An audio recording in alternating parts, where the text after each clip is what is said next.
নমস্কার, আজ এই ভিডিওটিতে আমরা আলোচনা করব ভারতের অর্থনীতি থেকে 50টি গুরুত্বপূর্ণ প্রশ্নাবলী। তাহলে আজ দেরি না করে দেখব ভারতের অর্থনীতির বিষয় থেকে গুরুত্বপূর্ণ 50টি প্রশ্নাবলী কী। প্রথম প্রশ্ন কী রয়েছে সেটা আমরা দেখব।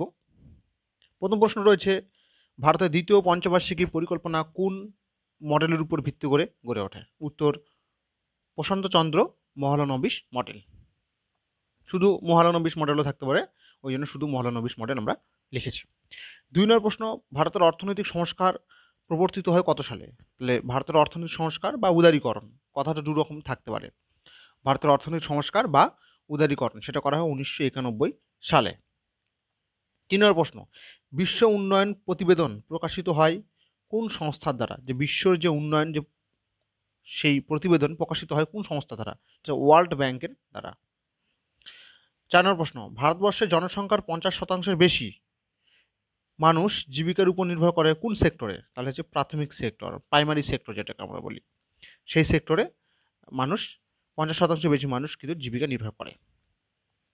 5 নম্বর প্রশ্ন, 1992 সালে সেবি কে কার সুপারিশ অনুসারে সংবিধিবদ্ধ হয়? তাহলে নরসিংহ কমিটির সুপারিশে কিন্তু সেবি কিন্তু গড়ে ওঠে। এই সেবির হচ্ছে মূল উদ্দেশ্য হচ্ছে শেয়ার বাজার নিয়ন্ত্রণ করা। দেখব আমরা পরের প্রশ্ন। 6 নম্বর প্রশ্ন, কে ভারতবর্ষের রেপো রেট ঘোষণা করে? রেপো রেট ঘোষণা করেছে রিজার্ভ ব্যাঙ্ক অফ ইন্ডিয়া। 7 নম্বর প্রশ্ন, বিশ্ব উন্নয়ন প্রতিবেদন কে প্রকাশ করেন? বিশ্ব উন্নয়ন প্রতিবেদন প্রকাশ করা হচ্ছে ওয়ার্ল্ড ব্যাংক। দেখব আমরা পরবর্তী প্রশ্ন। আর্কমার্ক AGMAR কে আর কিসের সঙ্গে সম্পর্কিত? আর্কমার্ক হচ্ছে সম্পর্কিত কৃষিজাত পণ্যের সঙ্গে। তাহলে এখানে আরেকটা প্রশ্ন আসে, হলমার্ক কার সঙ্গে যুক্ত? সোনার দ্রব্যের সঙ্গে এটা কিন্তু সম্পর্কিত, হলমার্ক চিহ্নটি। 9 নম্বর প্রশ্ন, ভারতের প্রথম পঞ্চবার্ষিকী পরিকল্পনা প্রবর্তন করা হয় কত সালে? 1951 সালে। 10 নম্বর প্রশ্ন, নাবার্ড কিসের সঙ্গে সম্পর্কিত? গ্রামীণ উন্নয়নের বিষয়ের সঙ্গে নাবার্ড কথাটি যুক্ত। 11 নম্বর প্রশ্ন, কোন পঞ্চবার্ষিকী পরিকল্পনায় ভারী শিল্পের উপর গুরুত্ব আরোপ করা হয়েছে? ভারী শিল্পের উপর গুরুত্ব আরোপ হচ্ছে দ্বিতীয় পঞ্চবার্ষিকী পরিকল্পনা। অর্থাৎ ভারী শিল্পের উপর যখন গুরুত্ব আরোপ করা হলো তখনই কিন্তু রাউরকেল্লা, ভিলাই, দুর্গাপুর ইত্যাদি কিন্তু শিল্প কারখানাগুলি গড়ে উঠতে শুরু করলো। 12 নম্বর, যদি কোনো ব্যক্তি পরিচিত করার ফলে উৎপাদন ব্যবস্থার উপর কোনো প্রভাব না পড়ে তখন তাকে কি ধরনের বেকারত্ব বলে? অ্যাকচুয়ালি কথাটা একটু ভুল হয়েছে, সেটা হলো যদি কোনো ব্যক্তি বেকারত্ব হয়ে যাওয়ার ফলে, ঠিক আছে, কোনো একটা পরিচিত হবে না, এটা বেকারত্ব, কোনো একটা ব্যক্তি যদি বেকারত্ব হয়ে গেল তারপরেও দেখা যাচ্ছে যে সেখানে উৎপাদন ব্যবস্থা সেম রয়েছে। মানে ব্যাপারটা হচ্ছে কোনো একটা ব্যক্তিকে যদি ছাঁটাই করা হয় কোনো একটা কোম্পানি থেকে, তারপরেও দেখা যাচ্ছে যে সেখানকার সেই কোম্পানির উৎপাদন ব্যবস্থা সেমই রয়েছে, মানে একই রকম রয়েছে, তখন সেটাকে সেই ধরনের ব্যক্তিটা কি বেকার হয়ে গেল? তাহলে সেই ধরনের বেকারত্বকে বলে ছদ্মবেশী বেকারত্ব। ছদ্মবেশী বেকারত্ব অর্থাৎ আগে একটা কারখানায় 10 জন কাজ করতো, 5 টন মাল উৎপাদন হতো, কিন্তু সেখানে কি হয়েছে, 9 জন কাজ করছে কিন্তু 5 টনে মালে উৎপাদন হচ্ছে, অর্থাৎ যে উৎপাদন রেট সেটা কিন্তু একই রয়েছে, শুধুমাত্র কি হলো একজন কর্মীকে ছাঁটাই করা হলো কিন্তু উৎপাদন রেটটা একই রয়েছে, ঠিক আছে। সেক্ষেত্রে কিন্তু সেই সমস্ত, অর্থাৎ সেই ব্যক্তিটা যাকে ছাঁটাই করা হলো সে তো বেকারত্ব হয়ে গেল বা বেকার হয়ে গেল, তাকে বলা হচ্ছে কিন্তু ছদ্মবেশী বেকারত্ব। এবার আমরা দেখব পরবর্তী প্রশ্ন কি রয়েছে। 13 নম্বর প্রশ্ন কি রয়েছে, মুদ্রাস্ফীতি জনিত মূল্যবৃদ্ধি কমাতে আরবিআই কোন পন্থা অবলম্বন করেন? তাহলে মুদ্রাস্ফীতি যখন হয়ে যায় বাজারে তখন আরবিআই হচ্ছে সিআরআর এই পন্থাটা অবলম্বন করে, কি সিআরআরটাকে কি বাড়িয়ে দেয়। 14 নম্বর প্রশ্ন, টার্সিয়ারি ক্ষেত্রে অর্থ কি? টার্সিয়ারি ক্ষেত্র অর্থ হচ্ছে পরিকাঠামো ক্ষেত্র, অর্থাৎ যে তিনটাতে সেক্টর রয়েছে, primary sector, secondary sector, tertiary sector. তো টার্সিয়ারি সেক্টরের হচ্ছে অর্থ হচ্ছে পরিকাঠামো গড়ে উঠবে, অর্থাৎ দেশের যে পরিকাঠামো ইন্ডাস্ট্রি, বিভিন্ন ইন্ডাস্ট্রি গড়ে উঠবে সেটাকে বোঝাচ্ছে। 15 নম্বর, বিলগ্নীকরণের অর্থ কি? 1991 সালে বিলগ্নীকরণ করা হয়েছিল, তার অর্থ হলো খোলা মূলধনী বাজারে সরকারি সংস্থার শেয়ার বিক্রয়। খোলা মূলধনী বাজারে কি সরকারি সংস্থার শেয়ার বিক্রয়। 16 নম্বর, সম্পদের কার্যকারিতা তত্ত্বের প্রবক্তাকে? সম্পদের কার্যকারিতা তত্ত্বের প্রবক্তা হচ্ছে জিমারম্যান। 17 নম্বর, জাতীয় গ্রামীণ কর্মসংস্থান সুনিশ্চিত প্রকল্পে নিয়োগের অধিকার কত দিনের? তাহলে যে 100 দিনের কাজ, যেটা আমরা বলি না 100 দিনের। ভারতের অর্থনীতি কি ধরনের? ভারতের অর্থনীতি মিশ্র অর্থনীতি। 19 নম্বর প্রশ্ন, 19 নম্বর প্রশ্নটা আমরা দেখবো এবার। 19 নম্বর প্রশ্নতে কি রয়েছে? কোন পরিকল্পনা সবুজ বিপ্লব হয়? কোন পরিকল্পনায় সবুজ বিপ্লব? ষষ্ঠ পরিকল্পনায় কিন্তু সবুজ বিপ্লব হয়। সবুজ বিপ্লব কথাটা যুক্ত ষষ্ঠ পরিকল্পনায়। 10 নম্বর প্রশ্ন, 10 নম্বর প্রশ্নটা একটু ভালো করে দেখবো আমরা। 20 নম্বর প্রশ্ন, সরি, ভ্যাট আরোপিত হয় কিসের উপর? ভ্যাট আরোপিত হয় পণ্যের প্রতি স্তরের উপর আরোপিত হয়। পণ্যের প্রতি স্তরের উপর আরোপিত হয়। 21 নম্বর, ভারতে প্রথমবারের জন্য প্রকৃত বিকেন্দ্রীকৃত পরিকল্পনা আবর্তিত হয় কততম পরিকল্পনায়? সেটা হচ্ছে 8ম পরিকল্পনায়। মানে 1991 সালে যে উদারীকরণ করা হয় সেটা কিন্তু 8তম পরিকল্পনা করা হয়েছিল। 22 নম্বর প্রশ্ন, ভারতে কবে 14টি ব্যাংক জাতীয়করণ করা হয়? খুবই ইম্পর্টেন্ট, 14টি ব্যাংক জাতীয়করণ করা হয় 1969 সালে। রাউরকেল্লা দুর্গাপুর লৌহ ইস্পাত শিল্প স্থাপিত হয় কোন পরিকল্পনায়? সেটা হচ্ছে 2য় পরিকল্পনায়। নাবার্ড কবে প্রতিষ্ঠিত হয়? 1982 সালে নাবার্ড গঠিত হয়। অপারেশন বর্গা কোন রাজ্যে চালু হয়েছিল? পশ্চিমবঙ্গ, সেটা হচ্ছে 1978 সালে। 1978 সালে। এবার আমরা দেখব মিড ডে মিল। 26 নম্বর প্রশ্ন, 26 নম্বর প্রশ্ন কি রয়েছে? বলছে মিড ডে মিল কে চালু হয় কত সালে? 1995 সালে মিড ডে মিল চালু করা হয়। 27 নম্বর প্রশ্ন, কৃষিতে সবুজ বিপ্লব হয় কোন রাজ্যে? পাঞ্জাব ও হরিয়ানায় কৃষিতে সবুজ বিপ্লব হয়।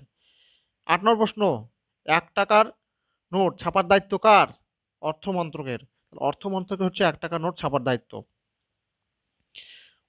ওয়েলথ অফ নেশনস কথাটি কে বলেছেন?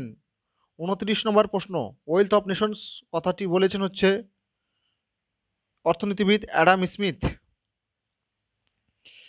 পরবর্তী প্রশ্ন আমরা দেখব। 30 নম্বর প্রশ্ন কি বলছে? যে প্রাথমিক ক্ষেত্র অর্থাৎ হচ্ছে প্রাইমারি সেক্টরে কোন কোন কাজের সঙ্গে যুক্ত? প্রাথমিক সেক্টরও কৃষিকাজ, মৎস্য চাষ, খনিজ উৎপাদন, বনাঞ্চল, জ্বালানি, ধাতুর কাজ, এগুলো সব কিন্তু হচ্ছে প্রাথমিক ক্ষেত্র বা ইত্যাদি। আরও অনেকগুলো ক্ষেত্র হতে পারে, এগুলো ইম্পর্টেন্ট রয়েছে। 31 নম্বর প্রশ্ন, মধ্যম ক্ষেত্র অর্থাৎ সেকেন্ডারি সেক্টরের সঙ্গে কি যুক্ত? রুটি ও বিস্কুট তৈরির কারখানা, কেক তৈরির কারখানা, অটোমোবাইল, টেক্সটাইল শিল্প, এই ধরনের যেগুলো উৎপাদন যেখানে করা হয়, উৎপাদন যে শিল্প, প্রোডাক্ট উৎপাদন করা হয়, সেগুলো প্রত্যেকটাই কিন্তু হচ্ছে সেকেন্ডারি সেক্টরের মধ্যে আসবে। এবার 32 নম্বর প্রশ্ন কি রয়েছে? পরিষেবা বা দ্বিতীয় ক্ষেত্র, এটা আমরা আলোচনা করলাম। পরিষেবা বা দ্বিতীয় ক্ষেত্র হবে না, এটা হচ্ছে পরিষেবা বা টার্সিয়ারি সেক্টর যেটাকে আমরা বলি। ঠিক আছে, সেই সেক্টরে কি শিক্ষা, ব্যাংকিং, ইন্স্যুরেন্স, যোগাযোগ, ট্যুরিজম, সার্ভিস সেক্টর, প্রত্যেকটা সেক্টরই কিন্তু পরিষেবা বা টার্সিয়ারি সেক্টরের মধ্যে পড়বে। অর্থাৎ এখান থেকে একটা প্রশ্ন আসতে পারে, যেগুলো একটা নাম দেওয়া থাকবে, বলা থাকলো যে কৃষিকাজ কোন সেক্টরের মধ্যে পড়বে? কোন ক্ষেত্রে? প্রাইমারি সেক্টর অর্থাৎ প্রাথমিক ক্ষেত্র, সেকেন্ডারি সেক্টর বা দ্বিতীয় ক্ষেত্র, না টার্সিয়ারি সেক্টর? তাহলে সেক্ষেত্রে কিন্তু তখন প্রাইমারি সেক্টর বা প্রথম ক্ষেত্র বলতে হবে। এবার যদি পরীক্ষা আসে ব্যাংকিং ব্যবস্থা কোন ক্ষেত্রের সঙ্গে যুক্ত, তখন কিন্তু পরিষেবা বা টার্সিয়ারি সেক্টরের সঙ্গে যুক্ত বা সার্ভিস সেক্টর অনেকে এটাকে বলে। প্রথম সেক্টর যে গ্রাউন্ড লেভেলের কাজগুলি হয়, কৃষিকাজ, মৎস্য চাষ, বাণিজ্য চাষ, ঠিক আছে। দ্বিতীয় ক্ষেত্র হচ্ছে বিভিন্ন শিল্প গড়ে তোলা উৎপাদন ব্যবস্থার সঙ্গে, এবং পরিষেবা তৃতীয় ক্ষেত্রের সঙ্গে বলবে, শিক্ষা, ব্যাংকিং, ইন্স্যুরেন্স, যোগাযোগ, ট্যুরিজম ইত্যাদি। এবার দেখবো পরবর্তী প্রশ্ন। 33 নম্বর প্রশ্ন কি রয়েছে? মানব উন্নয়ন সূচক কোন কোন 3টি বিষয়ের উপর নির্ভর করে? মানব উন্নয়ন সূচকটা কোন 3টি বিষয়ের উপর নির্ভর করে? জীবনযাত্রার মান অর্থাৎ হচ্ছে প্রত্যেক ব্যক্তির যে হচ্ছে পার ক্যাপিটা ইনকাম কত সেটা, জ্ঞান মানে শিক্ষার হারটা কত, প্রত্যেকটা দেশের যে শিক্ষার পার্সেন্টেজ কত, ঠিক আছে, কত শতাংশ মানুষ শিক্ষিত, কত শতাংশ মহিলা শিক্ষিত, কত শতাংশ পুরুষ, এটা দেখা হয়। এবং গড় আয়ু, ওই দেশের হচ্ছে ব্যক্তির হচ্ছে গড় আয়ু কত, এই 3টি বিষয়ের উপর ভিত্তি করে কিন্তু মানব উন্নয়ন সূচক নির্ণয় করা হয়। পশ্চিমবঙ্গের মানব উন্নয়ন সূচক সব থেকে কম উত্তর দিনাজপুরের। এর আমরা 34 নম্বর প্রশ্ন, পঞ্চবার্ষিকী পরিকল্পনা ভারত কোন দেশ থেকে গ্রহণ করেছে? পঞ্চবার্ষিকী পরিকল্পনা গ্রহণ করেছে ভারত রাশিয়া থেকে। 35 নম্বর প্রশ্ন, প্রথম পঞ্চবার্ষিকী পরিকল্পনা কোন মডেলের উপর ভিত্তি করে গড়ে উঠেছে?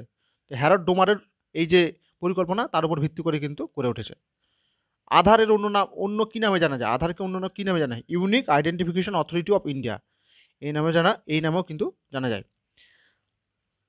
এবার হচ্ছে দেখবো পরের প্রশ্ন, সিকা, SICA, সিকা কি উদ্দেশ্যে পাশ করেন? সিকা পাশ করা হয় তিওয়ারি কমিটি পাশ করেন। এটা এই সুপারিশ হলো কি, রুগ্ন শিল্পের সমস্যা দূরীকরণ বা নিরসনের উদ্দেশ্যে কিন্তু শিক্ষা কিন্তু পাশ করা হয় তিওয়ারি কমিটির দ্বারা। দেখবো আমরা পরবর্তী প্রশ্ন। 38 নম্বর প্রশ্ন কি রয়েছে? জিএসটি ভ্যাট কি ধরনের ট্যাক্স? একটা জিএসটি এবং ভ্যাট এটা হচ্ছে ইনডাইরেক্ট ট্যাক্স, ডাইরেক্ট ট্যাক্স না। এবার আমরা দেখব জিডিপি বলতে কি বোঝায়। জিডিপি বলতে কি বোঝায়? কোনো একটি দেশের কোনো অর্থবর্ষে যে পণ্য ও পরিষেবা উৎপন্ন হয় তার টাকার মূল্য। অর্থাৎ কোনো একটি দেশে এক বছরে বা একটি অর্থবর্ষে যে পণ্য এবং পরিষেবা উৎপন্ন হলো, ওই দেশের প্রোডাক্ট উৎপন্ন হলো, ঠিক আছে, তার টাকার মূল্যকে বোঝায়। এবার আমরা দেখব পরবর্তী প্রশ্ন 40 নম্বর, শিল্পের লাইসেন্স ব্যবস্থা দূরীকরণ করা হয় কত সালে? তো এটা হচ্ছে 1991 সালের শিল্পনীতি দ্বারা শিল্পের যে লাইসেন্স ব্যবস্থা সেটা দূরীকরণ করা হয়। হ্যাঁ, এখানে কিন্তু তিনটি শিল্প বা তিনটি ক্ষেত্র বাদে কিন্তু বাদবাকির কিন্তু এগুলো করা হয়েছিল। সেগুলো হচ্ছে পরমাণু দ্রব্য উৎপাদন এবং হচ্ছে রেল ব্যবস্থা, এই তিনটি বাদে কিন্তু বাদবাকি শিল্প ক্ষেত্রে কিন্তু বা অন্যান্য সেক্টরের ক্ষেত্রে কিন্তু উদারীকরণ করা হয়েছিল। এবার হচ্ছে 41 নম্বর প্রশ্ন, কত সালে ভারতের প্রথম শিল্পনীতি গ্রহণ হয়? 1948 সালে ভারতের প্রথম শিল্পনীতি গৃহীত হয়।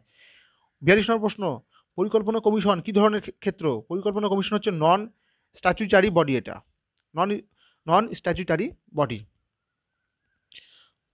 এবার আমরা দেখব পরের প্রশ্ন 43 নম্বর প্রশ্ন কি বলছে সেটা দেখব। 43 নম্বর প্রশ্ন বলছে কি, ভারতের সব থেকে বেশি বৈদেশিক মুদ্রা আয় করে কি রপ্তানি করে? তাহলে বৈদ্যুতিক সরঞ্জাম রপ্তানি করে ভারত সব থেকে বেশি বৈদেশিক মুদ্রা আয় করে। পরের প্রশ্ন, প্ল্যান্ড ইকোনমি অফ ইন্ডিয়া বইটির লেখক কে? প্ল্যান্ড ইকোনমি অফ ইন্ডিয়া বইটির লেখক হচ্ছে দাদাভাই নওরোজি। পরের প্রশ্ন, ভারতের অর্থনীতি কোন ধরনের নীতিকে মেনে চলে? তাহলে মিশ্র অর্থনীতিকে মেনে চলে। এসিবিআই কি নিয়ন্ত্রণ করে? সেবি হচ্ছে শেয়ার বাজার নিয়ন্ত্রণ করে। অর্থনীতির জনক কাকে বলে? অ্যাডাম স্মিথকে। দেখব পরবর্তী প্রশ্ন আমাদের পরবর্তী প্রশ্ন রয়েছে, বিশ্ব বাণিজ্য সংস্থা কবে গঠিত হয়? তাহলে 1995 সালে গঠিত হয়, যেটা সদর দপ্তর কিন্তু জেনেভা, দেশ হলো সুইজারল্যান্ড। 49 নম্বর প্রশ্ন, কোন প্রয়োজনীয় দ্রব্য জিএসটির মধ্যে পড়ে না? তার পেট্রোলিয়াম দ্রব্যটা কিন্তু জিএসটির মধ্যে পড়ে না। এই জন্য কিন্তু আলাদা আলাদা রাজ্য আলাদা আলাদা ধরনের কিন্তু রাজ্যে কিন্তু পেট্রোলের আলাদা আলাদা দাম। 50 নম্বর, জাতীয় আয় পরিমাপ পদ্ধতি কে আবিষ্কার করেন? জাতীয় আয় পরিমাপ পদ্ধতি আবিষ্কার করেন সাইমন কুজনেট। 51 নম্বর প্রশ্ন, 1 টাকার নোটে কার স্বাক্ষর থাকে? অর্থ সচিবের স্বাক্ষর থাকে। 2000 নোটে কার স্বাক্ষর থাকে? 2000 নোটে স্বাক্ষর থাকে রিজার্ভ ব্যাংকের গভর্নরের। তাহলে আজ এখানেই, অন্য কোনো আবার ভিডিওর সঙ্গে দেখা হবে। জয় হিন্দ।